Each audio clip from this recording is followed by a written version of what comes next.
নমস্কার, আমি ডাক্তার রনি মল্লিক। আজ আমরা খুবই গুরুত্বপূর্ণ একটি ডিভাইস সম্পর্কে জানবো। সেটি হলো এই যে পালস অক্সিমিটার। এবং এই পালস অক্সিমিটার দিয়ে আমরা কিভাবে অক্সিজেন স্যাচুরেশন লেভেল এবং আমাদের পালস দেখতে পারি সেটা আমরা মেপে দেখব। এই যে এটা হচ্ছে পালস অক্সিমিটার এবং এটা খুবই ছোট এবং খুব সহজে বহন করা যায়। এটা দিয়ে হাসপাতাল বা বাড়িতে আমরা অক্সিজেন স্যাচুরেশন লেভেল অথবা পালস রেট দেখতে পারি। এটা কিভাবে কাজ করে? এটা হচ্ছে আপনি যখন চাপ দিবেন, এর ভেতরে যে লাল আলো দেখা যাচ্ছে, এই লাল আলোটা বা ইনফ্রারেড লাইট আমাদের এই যে রক্তে শোষিত হয় এবং রক্তে শোষিত হয়ে অক্সিজেনের পরিমাণটা নির্ণয় করে কে এই ডিভাইসটা, যে কি পরিমাণে রক্তে এটা শোষিত হয়েছে। আমাদের সাধারণত যে অক্সিজেন স্যাচুরেশন লেভেল সেটা হচ্ছে আপনার নর্মাল লোকের জন্য 93 থেকে 100%। যদি 90%-এর নিচে নেমে যায় তাহলে সেটা খুবই বিপজ্জনক এবং সাথে সাথে তাকে অক্সিজেনের দেওয়ার ব্যবস্থা করতে হবে বাইরে থেকে। এখন আমরা শিখবো যে এটা দিয়ে কিভাবে খুব সহজে পালস রেট এবং অক্সিজেন স্যাচুরেশন লেভেল দেখা যায়। প্রথমে আপনি এটাকে এভাবে চাপ দিয়ে অন করে নেবেন।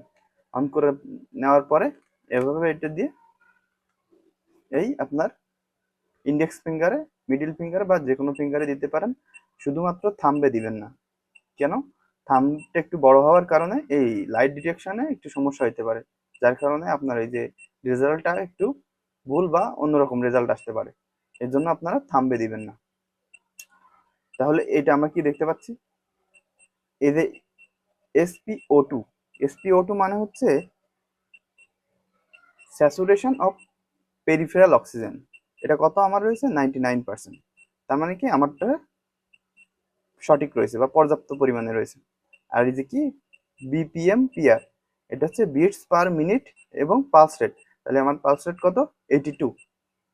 এই সাধারণত অ্যাডাল্টের পালস রেট 60 টু 100, মানে 60 থেকে 100 আমরা নর্মাল ধরে থাকি।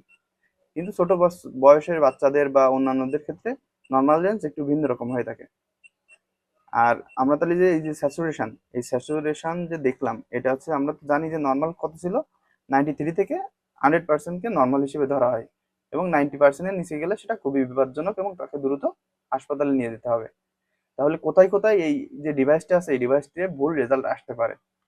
যদি কারো হাত পা যদি ঠান্ডা থাকে এবং যদি নেল পালিশ দেওয়া থাকে, আর যদি আপনার এই যে স্কিন, এই স্কিন যদি মানে কেটে যায় বা অথবা ইনট্যাক্ট না থাকে, এবং যদি যে যে রুগীকে দেওয়া হয়েছে সে রুগী যদি বেশি নাড়াচাড়া করে, তাহলে সেক্ষেত্রে এ দিয়ে আমাদের ভুল রেজাল্ট আসতে পারে। এছাড়াও এই ডিভাইসটি দিয়ে আমরা টো থেকে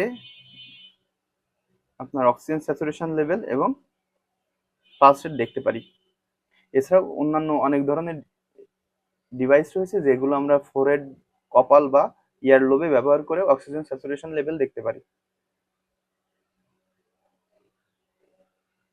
এই ভিডিওটি আপনাদের কোনো উপকারে এসে থাকে তাহলে অবশ্যই একটা লাইক দেবেন, শেয়ার করবেন এবং সাবস্ক্রাইব করবেন আমার চ্যানেলকে। ধন্যবাদ আপনাদের সবাইকে।